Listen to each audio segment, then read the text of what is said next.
So I have some rather late breaking news to start this off with, and we'll frame the rest of this video. This is actually a re-edit for what was originally going to be scheduled for today. And that late breaking news is that Francis has returned to his papal apartments. It appears that the powers that be in the Roman Curia, probably at his direction, given his role in the church, they decided he needed to be back in the Vatican because of what we're going to talk about today, which are stupid, silly rumors. And it's a cautionary tale on why we need to actually be careful with where we get our information from. I learned the hard way over the years of doing this that I had to be careful on where I got information from so I wouldn't purposely, or not really purposely, but accidentally give you bad information. Anyway, let's get into this. No, Francis is not going to resign the papacy in the next few hours. There is a silly rumor being spread by some who wish to probably make us all look dumb that Francis will be resigning the papacy. That or it was spread because of really lazy use of technology, which I'll get to in a moment. The story goes that it will happen, quote, in the next few hours. That story broke on Tuesday morning.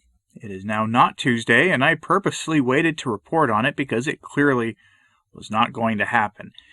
And yet I was sent this story from numerous people and even shared it in the Patreon Discord server myself, mostly for a chuckle. But let's go over this story because it reminds me of another one.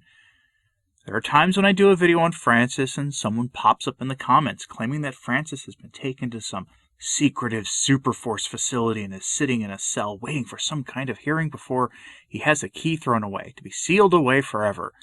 And that what we see on display is a hologram. That is, of course, incredibly dumb, but it is brought to you by the same people who bombard me with a dozen emails every single day about the latest tinfoil fedora theories going on. So let's dive in because sometimes things are what they appear. Francis isn't exactly doing well, hence why the Vatican released a statement saying that he'll be staying with his expert handlers for a few more days before returning to the Vatican.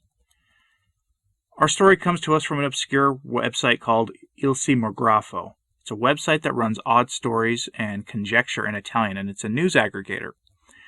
I'll read you the whole thing since it's so short, but I do have to play with the syntax due to the poor translation run by Google, and the translation run by Google is going to be very important here. Quote, the question that has been circulating since late yesterday afternoon when images of a film were released in which Pope Francis is seen in a wheelchair receiving greetings from almost all the people, and many of their relatives, in the same facility as he, in different single rooms on the 10th floor concerns this chair. In this video, numerous professional personnel are also seen next to the Pope along the corridor while Francis appears serene, happy, and grateful to everyone.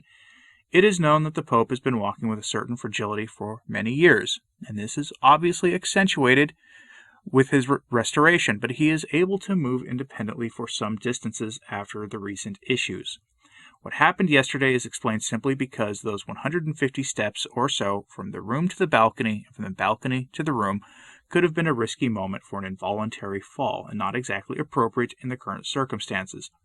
Therefore, using the wheelchair, the necessary precautions were taken to minimize this possibility.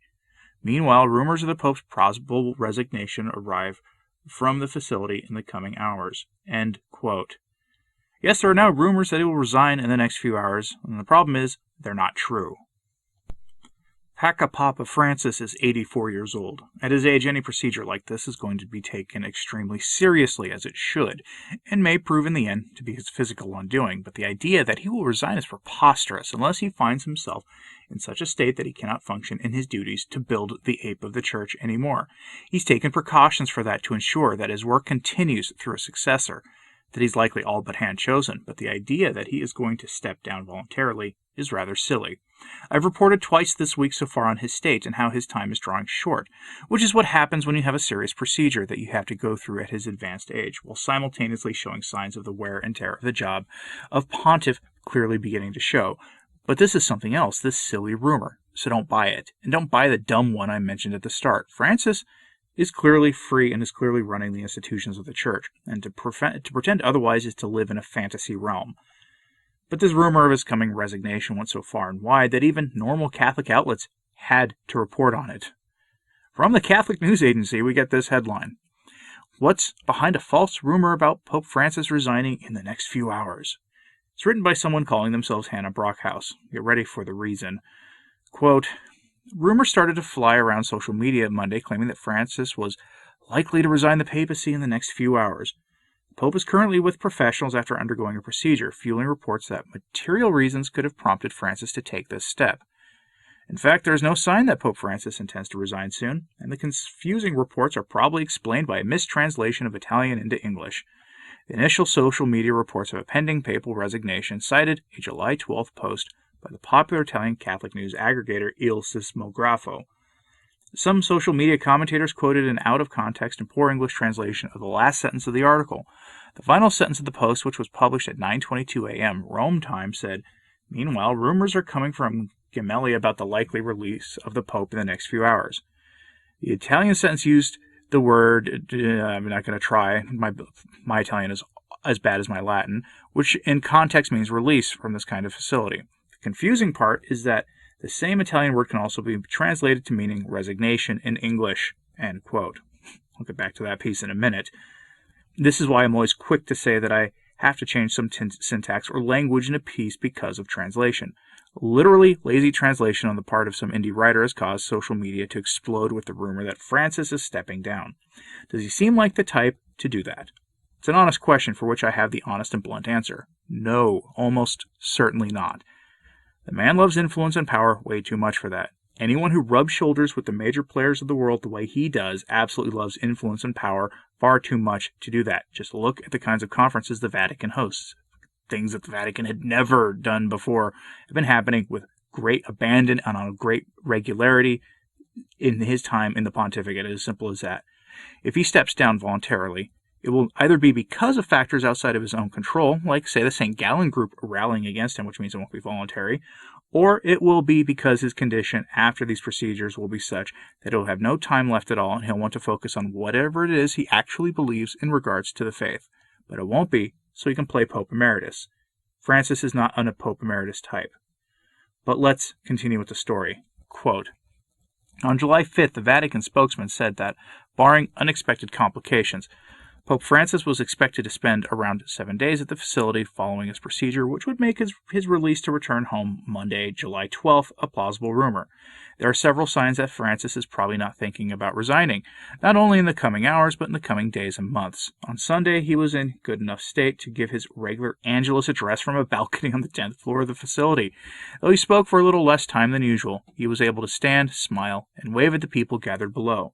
Francis is also planning several trips in the coming months, first to Hungary and Slovakia in September, and then Scotland in November. And while it is unlikely a papal resignation is imminent, that does not mean it is not possible in the future.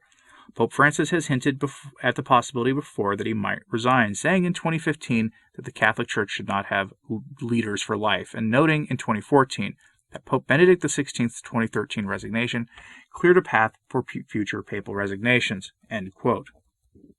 If you're in Scotland or Hungary or Slovakia, then my condolences go out to you.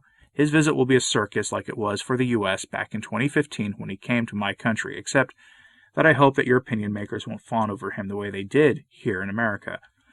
Now, the press release from the Scottish bishops reads as follows on this, quote, Scotland's Catholic bishops have welcomed the prospect of a meeting with Pope Francis when he attends the COP26 conference in Glasgow in November. A spokesman for the Bishops' Conference of Scotland said, Scotland's bishops expressed their prayerful support for Pope Francis as he recovers from his recent procedure. Having written to the Holy Father to assure him of a warm welcome should he attend the conference, they are delighted to hear that he does hope to attend and will be glad to meet with them in Glasgow. The spokesman added, the Pope will be in Scotland for a very short time, most of which will be spent participating in the COP26 conference. While many pastoral, ecumenical, and interfaith gatherings would be desirable while he is with us, time constraints sadly mean such a full program will not be possible, end quote. The COP conference runs November 1st through the 12th of 2021, and it focuses on the environment and all things Laudato Si and his partnership with the Beast. When that happens, I'm sure I'll be here talking about it, so make sure to check in when that time comes. But I'll expect him to check keep his participation short. For the older people listening, after John Paul II had his own series of procedures, he clearly wasn't the same after, and kept to a low pace of things. That'll probably be the same for Francis, and too much of this kind of work will make my prediction from Monday that he has little time left become reality, and I don't think he wants to chance that. But maybe I'm wrong and he'll keep pushing full steam ahead. But don't go believing every internet rumor that gets started. Sadly, the Italian site that originated this story did not even bother to clarify it either, which is astonishing to say the least. Francis was initially expected to be back in his papal apartments on Monday, though we did learn that yesterday, around, I would guess, about 1 p.m. Rome time, he returned back to his papal apartments. That's something to bear in mind as we progress through all this. So keep his interior state, his soul, and eternal reward in your prayers. Do not forget that Christ commanded us to pray for our enemies as well as for our loved ones. So keep him in your prayers, please. To do so is an act of mercy, an act of charity, and it is one that our Lord will hold us to. I don't know what you thought about this story, but I felt that I had to talk about it because, frankly, these sorts of things are getting out of hand. This isn't like rumors about the fate of the Latin Mass that are corroborated by various cardinals' public statements. This was something else entirely, and it caught on like wildfire. So, of course, it had to be quelled as quickly as possible. But let me know your thoughts on this in the comments, please, and like, subscribe, and hit that bell if you haven't. It actually does help. And as always, pray for the Church. I'm Anthony Stine. Ave Maria.